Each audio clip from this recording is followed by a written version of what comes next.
have been placed on mute to prevent any background noise. If you would like to ask a question during the conference, please press star, then the number 1 on your telephone keypad. To withdraw your question, press the pound key. I will now turn the call over to Mike Kern. Please go ahead. Thanks, Geneva. And let's go ahead and get started with our first coach. We do have Greg Lansing of Indiana State with us. The Sycamores opening up this week with a game at Northern Iowa on Wednesday. Good morning, Greg. Hey, good morning, Mike. Hey, just real quick, I'm not one to complain, but the 3 times that I've been first, I've been on hold for 10 minutes or more. I always call in early. So if I don't need to call in early or whatever, let me know. But it's happened all 3 times I've been first. So, and we're right in the middle of doing our stuff. Sorry about that, Greg. Okay. Let's preview Wednesday's game. The Panthers are playing at a high level. Defensively, Yep. 5th in the country right now. But talk about Wednesday for us, and then we'll open it up for some questions for you. Okay. No shock. I mean, obviously, they're as well prepared and well put together defensively as anyone in the country, and that's just always what Jake and his staff have done. And the stats, back it up. They're never easy to play against. They're never easy to score against. It's just it's always you try to hope you're going to make shots and find a way to get the best shots you can. Offensively, they're very difficult to guard because every guy they put on the floor can make a shot. Every guy that they put on the floor knows his role. Their tremendous spacing and the use of, I think, a pro, definitely with Tuttle in there. He's so good and gotten better every year. And a veteran group with tremendous leadership and well coached.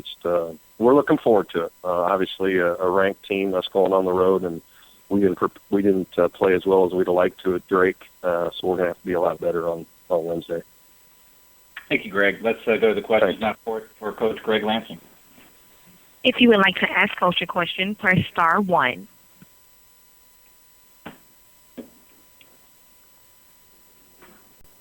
And our first question comes from the line of Carson. Please go ahead. Hey, Greg. Hey, Carson. I was looking at some numbers here. The possessions per game, you and I toward the bottom of the country, and you guys are toward the top, so it's kind of differing styles there. But as far as you and I is concerned, do you think that's how they want to play? Is that by design for them? Well, it's also it's a little tricky there. They do that because they really want to make you guard, but they are terrific in transition. They are really good in transition, and they certainly get their opportunities. Well, whether they get a turnover or a long missed shot, they really are good in transition because they got in Mitchell and Washington 2 guys that can really get at the basket. Then they got those 3-point shooter spots out there, so that's a little bit deceiving. You have to be prepared for them in transition, but they grind on you. They make you guard. They're going to get they pass up good shots to get. I think we're a little guilty of it earlier in the year, just quick shooting. We didn't work the ball enough, or we didn't share it like we needed to. We've gotten better with it in the league, but I think our staff will continue to work their way down in that regard too, just because everybody's so ready for you in the league. Thank you. Thank you. And our next question comes from the line of Paul Sulentrop with the Wichita Post. Hey, Greg. We're starting to see. Hey, Paul. How are you? Good. Starting to see a lot of stories about low scoring and pace of play and maybe changes that need to be made. I was going to ask some questions today about, is the shot clock any kind of answer, changing the shot clock any kind of answer? Do you have any concerns about the way the game kind of flows and looks? Yeah, I agree with that. I wouldn't mind changing a little bit. Obviously, every one of our players wants to play in the NBA, and that's all they talk about and watch in the NBA. So I think that'd be a good tweak of it, shortening the shot clock up a little. And then us as coaches, we'd probably have to change a little bit of how we're coaching. But you get even when I was in the Big Ten, once you get to that league, everybody would like to run and get easy baskets, but all the coaching staffs are like, hey, we can't give up anything easy in transition. So you end up really having to go against a half-court defense that's very prepared for what you're going to try and do. They take away your strengths. So that's just kind of college basketball right now. Even those programs that want to run and think and talk about playing fast, once the conference season hits, it's a whole different deal. Thank you. Thanks, Paul.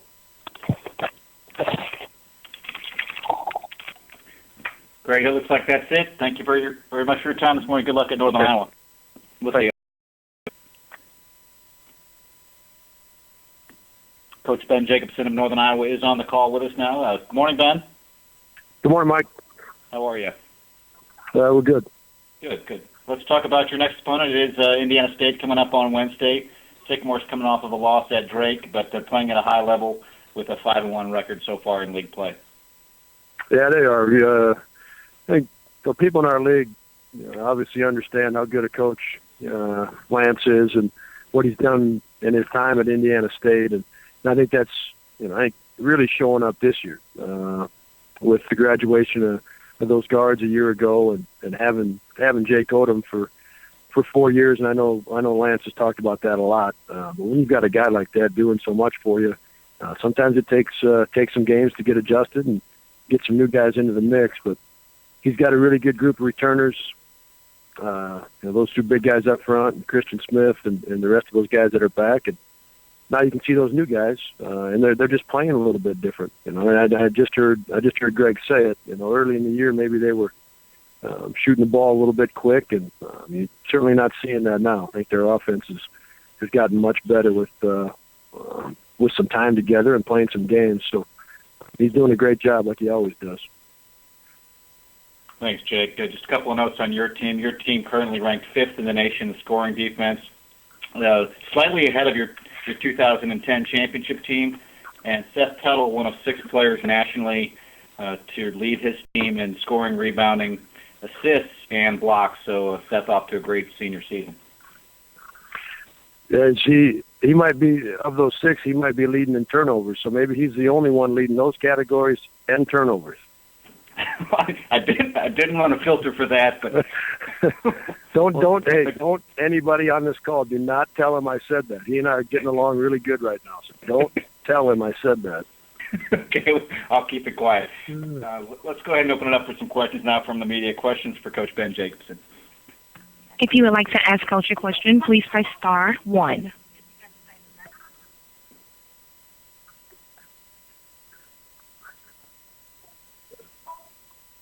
And our first question comes from the line of Paul Sulentrop with the Wichita Eagle.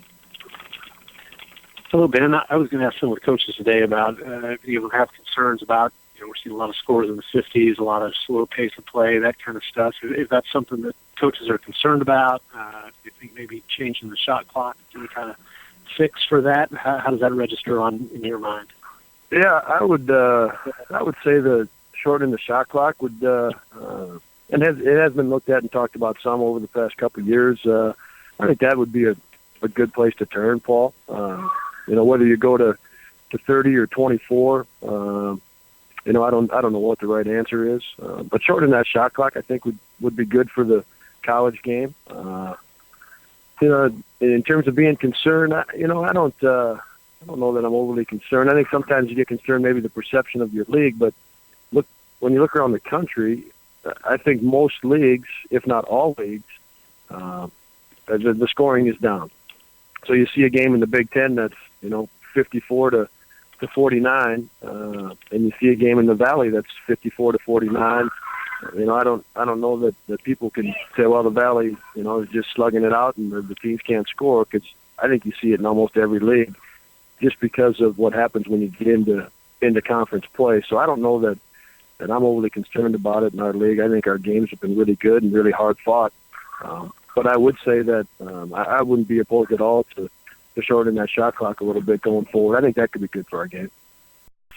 Yeah, if you went to 30 or 24, how do you see that helping the game? Well, automatically you go to more possessions, right? So you've got some things that for your players, you're going to have more opportunities. You're going to have more situational things with a shorter shot clock, whether it be late shot clock stuff or some side out of bounds, some baseline out of bounds on the shorter shot clock. So you're put into some situations where you've got to get a little more creative, and then it forces your players to get a little bit better and a little more creative as well with what they can do. And I think that those things tied together can open up the game a little. I don't think the games are going to be any less competitive or hotly contested, if you will. There's just going to be some more possessions, and guys are going to have be forced to get a little more creative. Thank you. Yep. And our next question comes from the line of Jim Benson with the Bloomington Panther Guard. Ben, I was just wondering, after last season, how easy was it to kind of sell your players on going back to the old UNI defensive ways? Yeah, not at all in terms of them understanding the need for, becoming a good defensive team again and becoming a good rebounding team again. I think they understood it. The challenge was changing some of the habits, Jim. That's where the challenge came in, and so there wasn't anybody in our locker room that was fighting it. They all understood that we were going to need to make some real improvements at that end of the floor. The challenge, like I said, was changing some of those habits, and that took a little while. But I think we're getting there. And back to Seth a little bit. In what area has he really improved this year? No, I would say even during the course of this year, Jim, he's slowed his game down a little bit here in the last 2 or 3 weeks. He played really well in our non-conference games. He's been our leader. This is his basketball team. That's well established with our guys and with our team.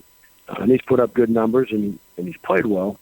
I think in the last 2 or 3 weeks he's even become more vocal, and he has slowed his game down just a little bit. I think as a result of him, continuing to gain some confidence. Thanks, Ben. Yep. Jake, that was your final question. Thank you for your time this morning. Appreciate it. Okay. Thanks, Mike. We'll see you later. Yep. Ray Giacoletti of Drake joins us. The Bulldogs hosting Illinois State on Tuesday. Morning, Drake. Good morning, Ray. Good morning. How are you? Hey, how are you? I'm doing fine, thank you. Good. Congratulations on your win against Indiana State on Saturday, and a narrow miss also at Loyola. Gary Ricks Jr. with a great week this week for you. Talk about his play, and then we'll open it up for some questions. Yeah, I tell you, it's funny, knocking some shots now. What that can do for a team, and put you in position to to have a chance to win on the road, and then to be able to come back and play well at home. Knocking shots down covers up a lot of warts, and then I think it gave us some confidence where we were better in situations, and so it was good to see the ball go in. And on Saturday we had a couple other people able to step up and hit some shots too. So very welcome, and hopefully we can find a way to sustain it. But you got to have other things to kind of hang your hat on each night, and just as listen to Ben talk about a little bit earlier before me is the piece of defensively and rebounding the basketball. Those are the things that can be consistent each and every night. But you got to hit shots somewhere along the way too. Thanks, Ray. How do you match up with Illinois State? Very athletic ball club of 1 through maybe 12 guys that are very athletic. Yeah, they're a hard matchup for us, to be quite honest with you. They are extremely athletic, size, guys that can stretch you and knock threes down. They're hard to defend with the dribble drive. So there's 3 or 4 different things that we need to be able to do well to, one, defend them.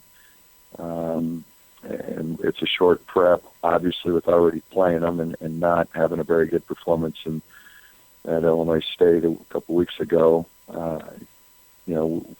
We walked through some things yesterday, and we'll have a chance to go through some things live today, but, it's kind of a day and a half prep for it. But there's some specific things that you got to do, and, guarding the ball will be the first one, and to locate a couple guys can really stretch the defense and shoot the basketball. They're shooting it at high clips right now. The Knight kid's really shooting it well, and Bobby Hunter's really shooting it well. So, and they got 3 different guys inside that can score it. Thanks, Ray. Let's get to the questions now for you from the media. Questions from the media for Coach Ray Giacoletti. If you would like to ask Coach a question, please press star, then the number 1.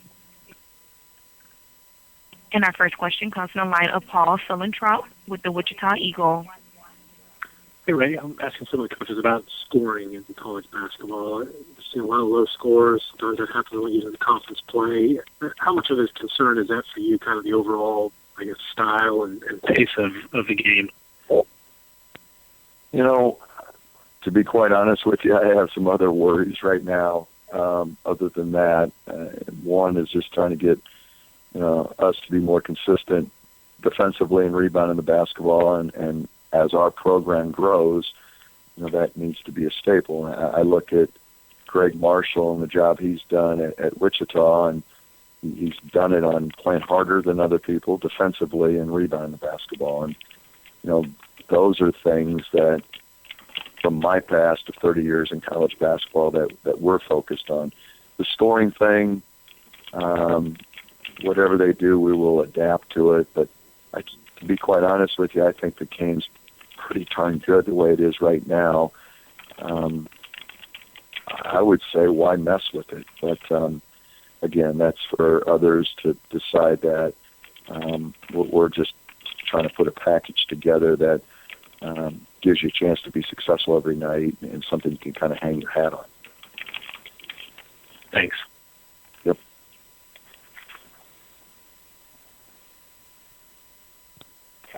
Looks like that was it for you today. Thank you for your time. Appreciate it. Hey, thank you.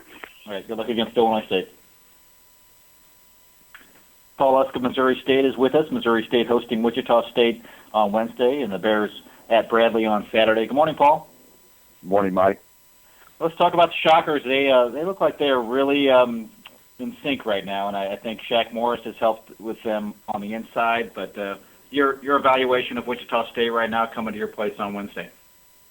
Well, we were at Northern yesterday, and I'm getting ready to start watching film on Wichita. But my assistant that has watched them, he said it looks like they're really clicking and they're gelling and they're playing very good basketball. I mean, they're one of the best teams in the country, and I think it starts on the defensive end.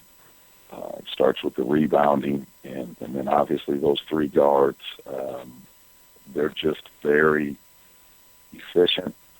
They're calming influences, and they play both sides of the ball. They can play offensively and they can play defensively. Thanks, Paul. Let's get to the questions now for you from the media. Questions for Coach Paul Lust. If you would like to ask Coach a question, please press star and then the number 1. And our first question comes from the line of Dave Reynolds with the Peoria Journal. How difficult has it been for your team to make up for the offensive loss of Marshall kind of on the fly here in the middle of the season? Yeah, I mean, it's been difficult, Dave. Our first game without him was last week against Evansville, and I thought we played a very good basketball game, and we really tried to defend. We tried to rebound. We found points in other areas, and we were in the game even with a guy like Austin Reuter being 1 for 8 and had a chance, but we weren't able to finish it off. And then I think yesterday was just difficult for us. We're playing some freshmen and trying to find some new ways to score against a team like Northern Iowa on the road, who's one of the best defensive teams in the country. It's not easy, but we're going to stick with it and keep working. And I like the guys that we do have, and we just need to continue to get better. When you say try to find new ways to score, does that mean maybe try to get the ball inside more, or what do you? Yeah, I mean it's everywhere. I mean you lose a guy that got about 20 a game and 15 or 16 shots, and as I told our guys, it's not any one person can make up for that. We don't have that kind of team. It's just going to be having good possessions, trying to get the ball inside. It's trying to get a couple in transition if we can get them, but we're going to have to get defensive stops. We're going to have to rebound. I thought yesterday against Northern Iowa we were pretty good defensively, but then we just, for whatever reason, we couldn't get a rebound, and we're going to have to do those two things to give ourselves a chance. Thank you. You bet.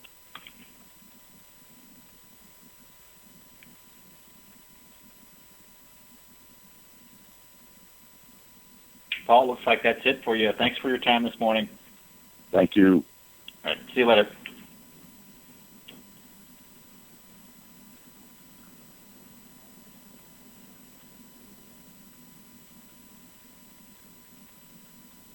We'll hold for a moment for Coach Barry Hinson. The Salukis are hosting Bradley on Wednesday in their first game of the week at Evansville on Saturday. Both games will be seen on ESPN3, and the Saturday game will be the NBC Television Network Insider Footprint.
Marty, can you hear me?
Yeah. Hello, Marty. How are you? Yeah. Good. Good. How are you? Marty, if you could preview our your game this Wednesday at Loyola. Loyola, a little bit of scoring problems the last few games for the Ramblers coming off of a loss at Southern Illinois, 52-59 that score. Talk about the Ramblers and their start to their season has been pretty good for them so far. Yeah. Just basically what I said, I guess, a couple weeks ago. Porter and his staff have done a great job. They're a deep team. They're very unselfish. They're extremely hard to score against. They can put a number of different lineups out there. Doral is a terrific player, can score it in a lot of ways. Great passer. Thomas is a matchup nightmare. I mean, he's a warrior. I can go on and on. I mean, they're well set up. They play extremely hard. They're having a great year, and they've earned it. They play extremely hard. So about your team, Gideus did not get a double-double for the first time in, I think, 8 or 9 games against Wichita State. Darius Carter and others did a nice job with him inside. But talk about both of your two big scoring threats, and of course that's Gideus and DJ Valentine. Give Wichita the credit. I mean, they played extremely well. They made it tough on us, and we're watching and learning as we speak. I mean, we've got to get better. I mean, that's the name of the game. I mean, you never stay the same. You're either getting worse or you're getting better. We got to get tougher. We've got to be lower. We've got to play stronger. We've got to be more competitive. That's not just those two players. That's our entire team. That's not just on game day. That's every day in practice. I mean, that's how you improve. And we've certainly got to step up that part of our game. Thank you, Marty. Let's get now to the questions for you. Questions for Coach Marty Simmons. If you would like to ask Coach a question, please press star, then the number 1.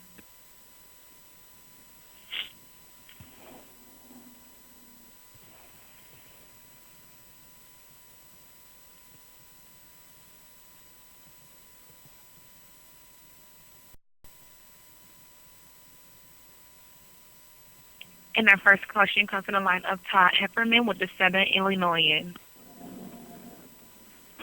Has Broja been for you this year? Excuse me? What kind of impact has Broja made for you this year? He's done great. He's done great. I mean, he big, strong bodied. I mean, he's really a guard. He's got great passing ability. He's just a very versatile player, a tough young man. He loves to play, loves to win. He's done a little bit of everything for us. What did he come to you kind of because he played at the prep school near Evansville, or is that how he came from you from Villanova? Yeah, we had recruited him. Yes, before he went to Villanova. Okay, thanks. Thank you.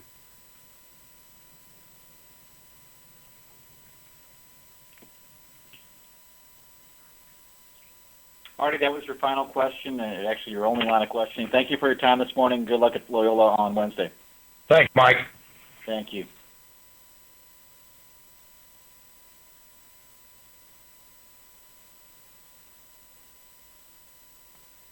Still working on Coach Hinson. No answer for Barry yet, but we'll continue to try to get him. We might jump ahead, and I'll ask our operators to jump ahead and get a hold of Coach Porter Moser of Loyola, who's next in our order of speaking. So we'll hold for a moment and work with our next two in line. A couple of notes coming off of Evansville and Coach Marty Simmons. DJ Ballantyne ranks third among all juniors in the NCAA in terms of career scoring. 1,408 career points for DJ in just his third season in the Missouri Valley.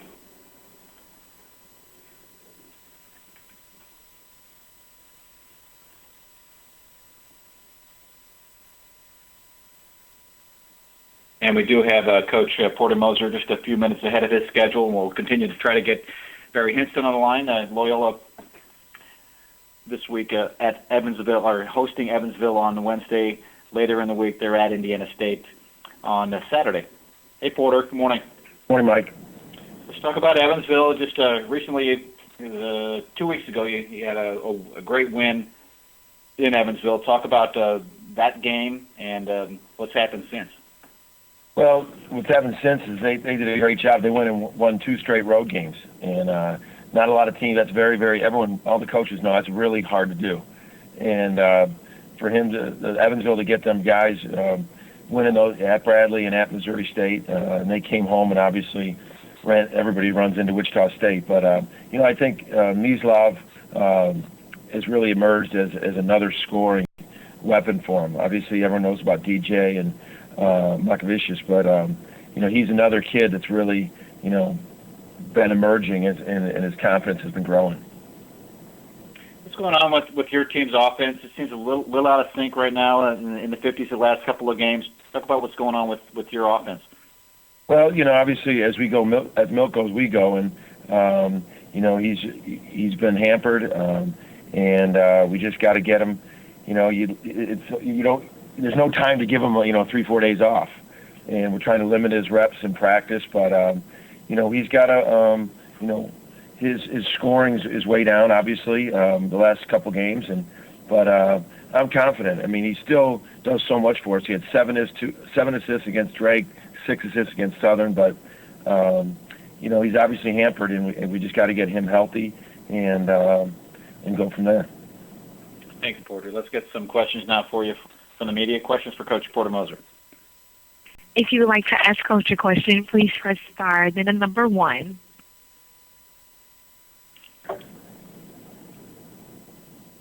And that first question comes from the line of Paul Philantrop with the Wichita Eagle.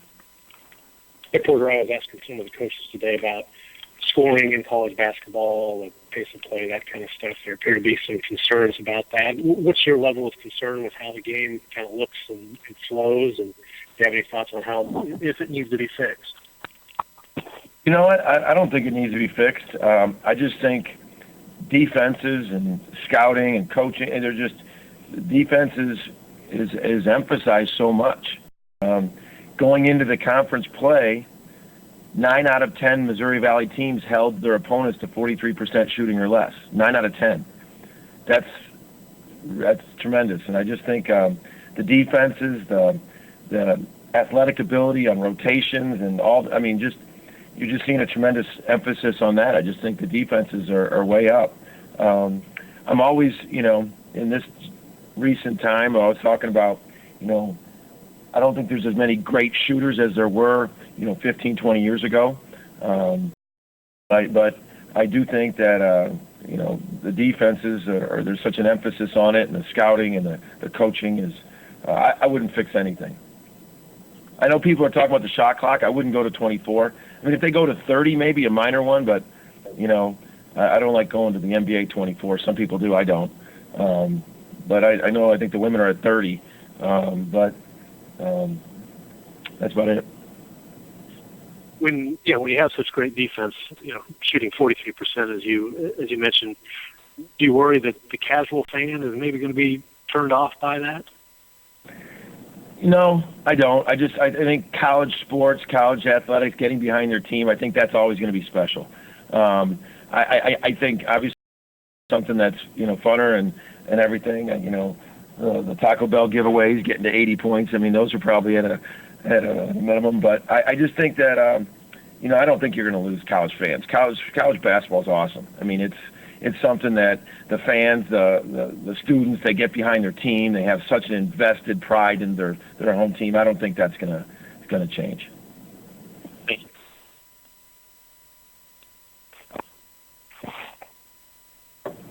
Porter, before we let you go, just a bullet point. What needs to happen on Wednesday for you to win against Evansville? Well, it's a two-prong. It's defending them and then being able to score. They run just the best motion you see out there in college basketball, and they're having more and more weapons emerge. And Valentine's willingness and ability to pass the ball is elevated him to another level. He's always been able to pass it, but he's really finding that balance, open guy and scoring. And I just think they're a tremendous team, and they used to be. I think their defense is very underrated. So we got to have a really, really good game. Thanks, Porter. Good luck on Wednesday. Appreciate your time this morning. All right, thank you. Thank you. 2 minutes ahead of our next coach's scheduled time, but we do have Gino Ford of Bradley on the line with us. Bradley playing at Southern Illinois on Wednesday. Good morning, Gino. Yeah. Talk about the Salukis, and they looked good last night. Talk about SIU and preview Wednesday's game for us, and then we'll open it up for some questions for you. Well, they've got a nice team. They've got some good pieces, and Anthony Bean is an all-conference player, has certainly shown that, and Jordan Caroline's one of the best freshmen in our league. So, they're very capable, and like every team in our league, when they're at home, they tend to play a lot better than they do on the road, and we got to catch them down there. We played them once already at our place, and they didn't play their best basketball that day. I'm sure we'll see a much different version of them down there, and a lot of concerns coming into the game. The two guys I mentioned, and then obviously Sean O'Brien's a nice complete player for him, and a guy we've struggled with, Jalen Pendleton, really drives the ball well, and we've had a hard time keeping him out of paint throughout his career. Yeah, Pendleton had a lot of energy last night in the Salukis win against Loyola, and Anthony Bean, who had not scored a whole lot of points recently, had a nice output with, I think, 20 last night against Loyola in their win. And when those two things are working for them, they're winning. Yeah, no question. Pendleton gives them another offensive weapon that and different than their other guys. You know, they've got some nice freshman guards that they're investing a lot of minutes in, but you know, similar to a lot of freshmen, it can be hard to score every night. You know, guys are adjusting to the level of play, and those guys have played well for them at times, and they're very capable, and they're going to be nice players in our league. But Pendleton's a veteran guy, so having an older guy who can get you double figures by driving it, and you know, Barry's obviously as veteran a coach as there is in the league. These guys been through it, and you know, they're going to be looking to try to string a little win streak together and have a nice win over a very good you know, Loyola team. Gino, I know you won't make excuses for the team, but a lot of injuries over the weekend. Everybody's got the flu. So, what else can go wrong for you? Well, it's been a trying year in a lot of ways. There's no denying that. I mean, we've had we're heading to January 20th or whatever the calendar says today, and we haven't had a single game with all our guys. And usually when you do that, it's because you lost a guy for the year. And in our case, it's just been one guy after the next. But we're getting closer, and hopefully we can get this flu, you know, through the team. And the guys that missed the game on Saturday we're expected to be back, you know, in practice this afternoon, and hopefully be full go Wednesday. And you know, we just need to try to finish the season strong. I mean, the one beauty of college basketball, it's such a long season, and it's easy to get distracted and discouraged. But people have short memories. If you can finish the year strong, you can, you know, certainly erase a lot of bad memories in November and December, and in February and March, if you could, you know, string some wins together, and that's what we're focused on trying to do. Thanks, Gino. Let's get now to the questions from the media for Coach Gino Ford. If you would like to ask Coach a question, please press star and then the number 1. And our first question comes from the line of Paul Sulentrop, the Wichita Eagle. Hello, Gino. The shot clock, would you be in favor of lowering it to 30 or 24? You know, Paul, I actually would. It's one of those things where I just have a difficult time understanding why our game would be potentially, you know, you have the ball longer than they do even in the women's game, you know, let alone the FIBA or NBA 24. I probably would be more in favor of 30 than 24 because it would still give you a chance to run some offense. You know, people that follow NBA and stuff, I mean, 24-second shot clock, you're going to get one quick screening action and you're going to hoist a jumper. You're not going to have a lot of time to do much. But I think a shorter shot clock would be okay. And, you know, the game's evolved. I mean, we went from no shot clock to the 45-second shot clock, and that was going to be the death of the game or whatever. And now, you know, then we went to 35 several years ago, and it's probably time to take it to 30. And I don't think 35 ruins the game at all. It does give teams a chance if they want to try to manipulate some tempo and opportunity to do it. But the reality, there aren't a lot of teams that milk the entire clock. You know, I think you'd see a more up-tempo game, and you'd see more freedom to the players. And that's probably why there's been some resistance by some of the elite college coaches. You know, those are the guys they're listening to. I mean, they're not going to take a poll of 360 coaches. I think they pretty much just talk to the handful of, you know, surefire Hall of Fame coaches to see what they want to do and kind of go with what their gut is. But I would think if you polled all 360, you'd get more thumb up than not to make a change. If you're I guess everybody, you know, considers themselves a defensive coach, but if you're really a defensive-minded coach, wouldn't you like to give the offense less time to operate, force them into making quicker decisions, all those kind of things? Yeah, I definitely think that would help the defenses in a lot of ways. I mean, the other thing I think you would see is some token pressure, which some teams still utilize. You know, and I don't mean the all-out pick-up man trying for steals type, just kind of that soft 2-2-1 or 1-2-2 press, you know, and then collapse into the half court, which will burn 5, 6 seconds, 7 seconds off the clock for sure. You know, and then you've really shrunk the clock. And there are schools that do it now, trying to defend less time. And if your shot clock all of a sudden was 30 and you could implement something like that, you really are only looking at, you know, 22 seconds or so to play defense, which, can still be challenging for some of our young players at times. But you have a better chance of getting a stop if you only have to guard a couple actions, I would think. Thank you, Daniel. Okay, Paul. Thanks, buddy. And our next question comes from the line of Todd Hefferman with the Southern Illinoisans. Hey, Gino, Warren Jones played 36 minutes. Has he come up physically to play in those kind of minutes on a regular basis right now?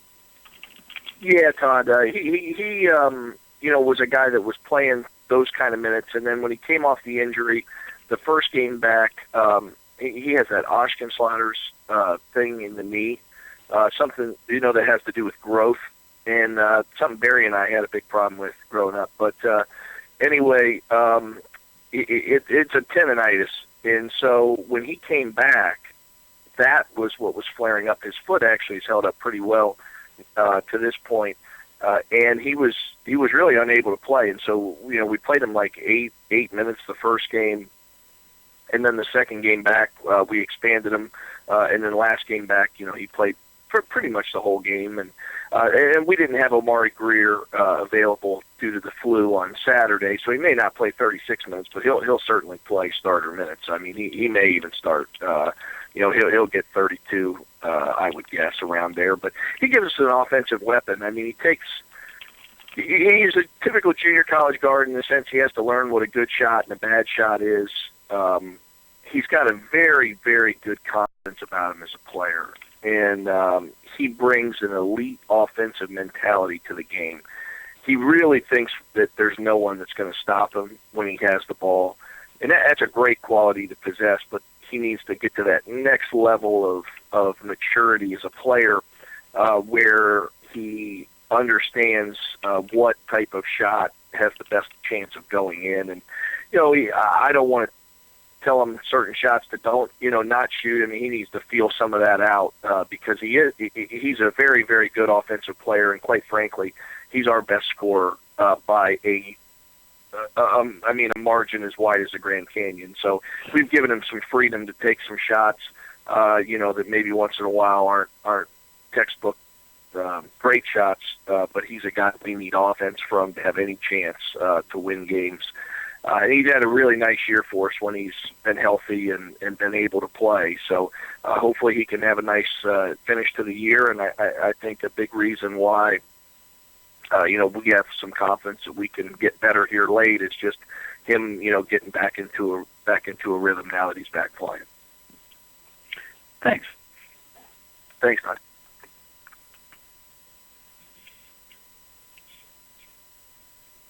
Gino, that was it for you. Thanks for your time this morning. Good luck against Southern Illinois on Wednesday.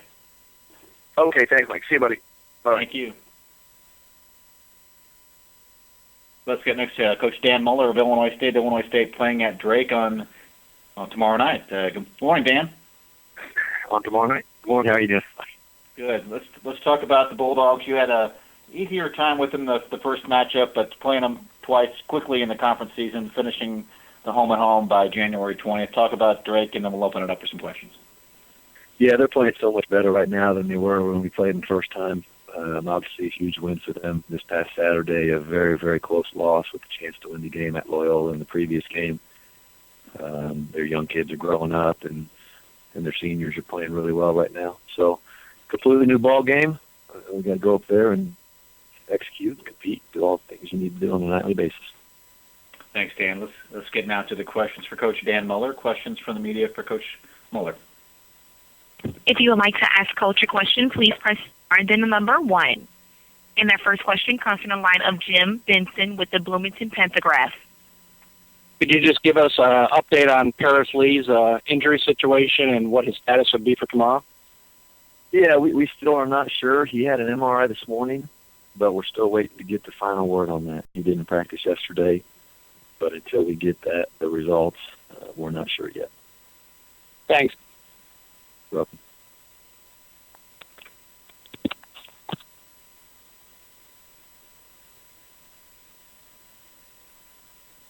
Dan, doing a little research, Deshaun Knight has been really good for you home and away, but particularly on the road, he's one of the nation's leaders in terms of scoring and efficiency on road games. Talk about Deshaun's leadership for your team. He's shooting it unbelievably well. You know, we've had some injuries, obviously, and his scoring has become more important for us with those injuries.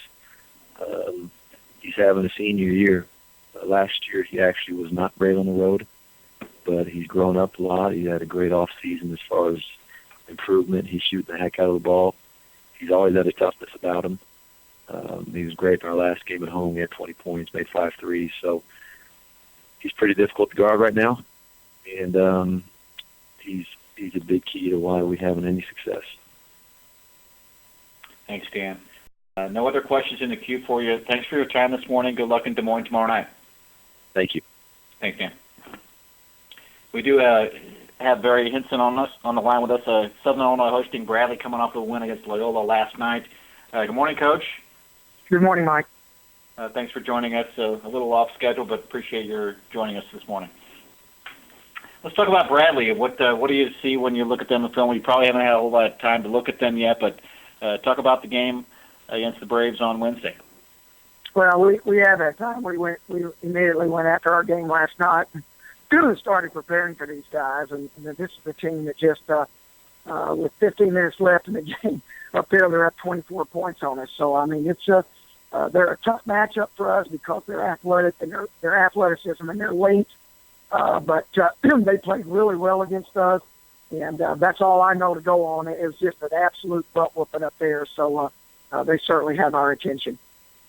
And I know you won't know until Wednesday, but coming off of a win in the locker room and just have a team response to a win rather than a 7-game losing streak.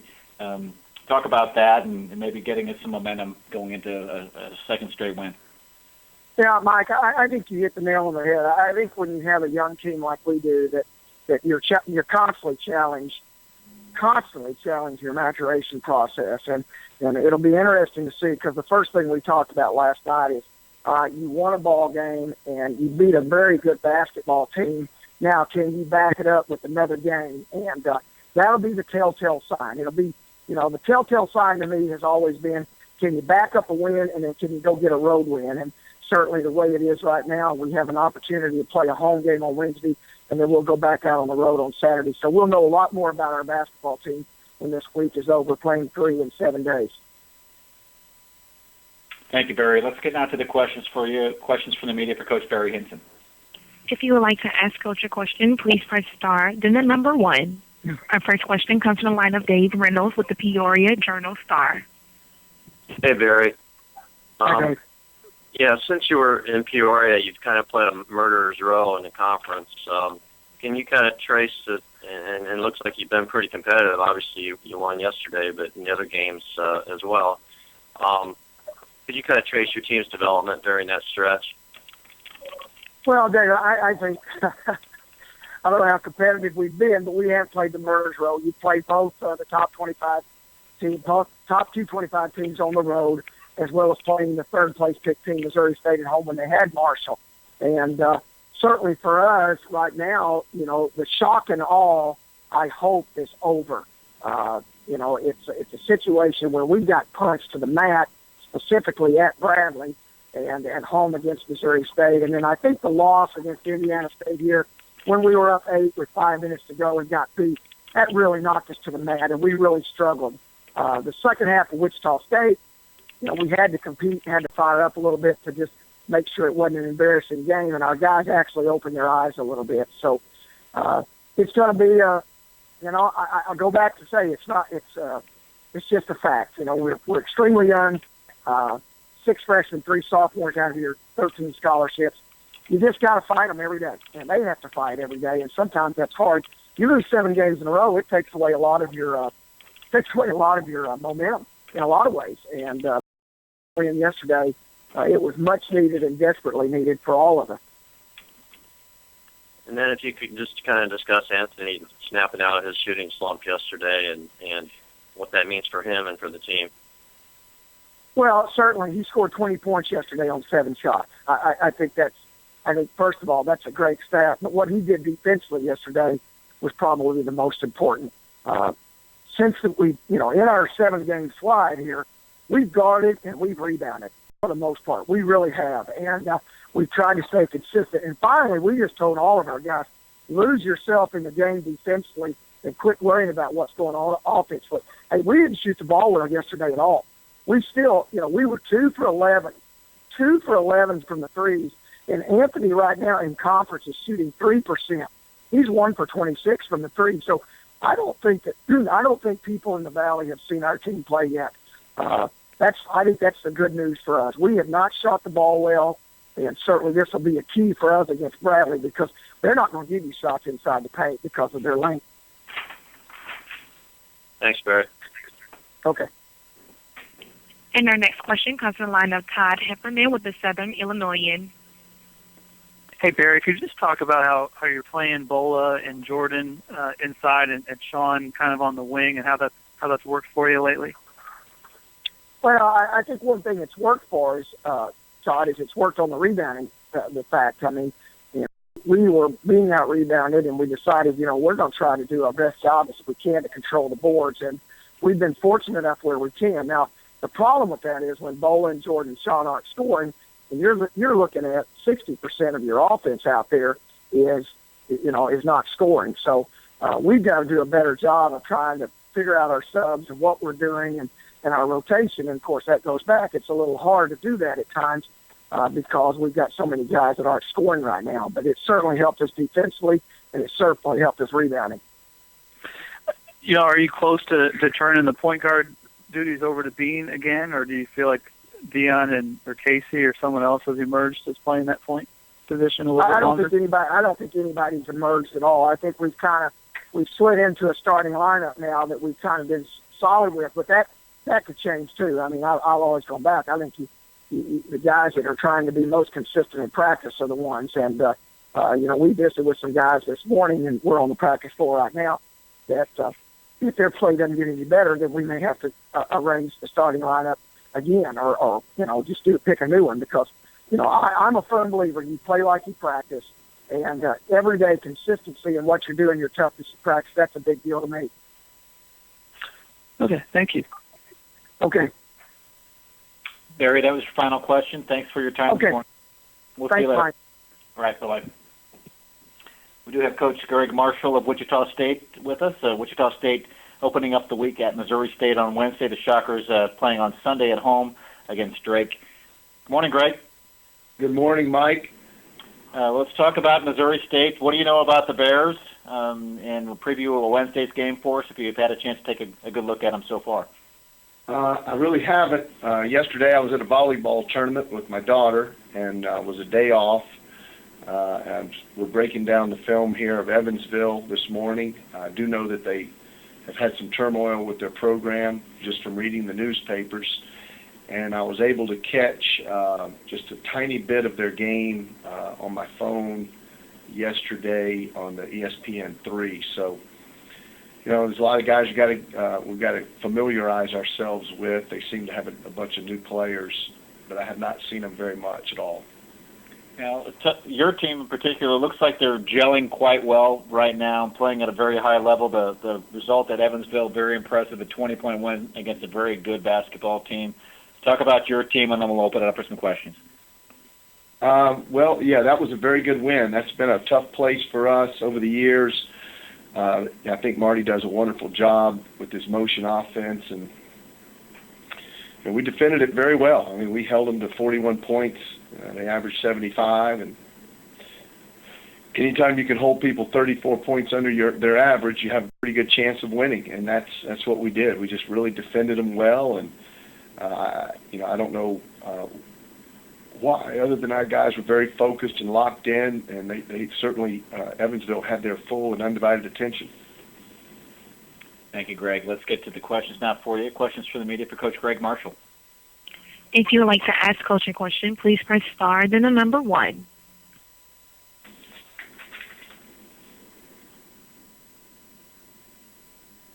And our first question comes from the line of Lindell Scranton with the Springfield News Leader.